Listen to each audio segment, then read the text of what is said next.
Ano ang procurement procedure ng Republic Act No. 9242 of Philippine Tropical Fabrics o PDF Law? Alinsunod sa Rule 5 ng Amended Implementing Rules and Regulation ng PDF Law, ang lahat ng procuring entities o ang mga ahensyang nais bumili o kumuha ng PDF ay inaatasang sumunod sa mga panuntunan sa ilalim ng umiiral na procurement law at ng implementing rules and regulations ng batas na ito. Ang PDF para sa uniforme ng mga opisyal at empleyado ng gobyerno at para sa iba pang layunin o pangangailangan ay dapat magmula sa mga local sources o dapat ay gawa sa Pilipinas lamang. Ang PDF certification at kanino ito ibinibigay o ini-issue? Ang PDF certification ay isang dokumentong ibinibigay o ini-issue ng Department of Science and Technology, Philippine Textile Research Institute o DOST-PTRI na nagpapatunay na ang batch ng textiles na na-produce ng isang textile producer ay naaayon sa mga pamantayan ng RA No. 9242 PDF Test Standards.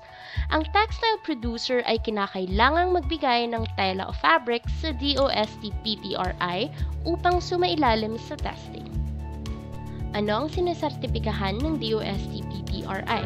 Ang sinesertipikahan ng DOST-PTRI ay ang batch ng tela na na-produce ng isang textile producer. Ano ang attestation? Ang attestation ay isang dokumentong ini-issue ng isang textile producer sa mga fabric supplier at o mga garment manufacturers na nagpapatunay na ang kaukulang dami ng PDF ay nagmula sa isang sertipikadong batch ng mga tela na nabigyan ng PDF certification ng DOST-PTRI.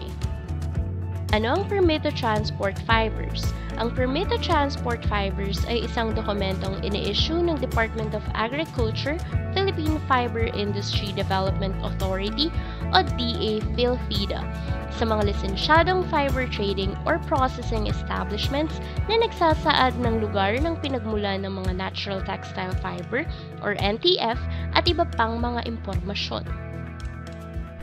Ano ang pinagkaiba ng textile producer, fabric supplier, and garment manufacturer?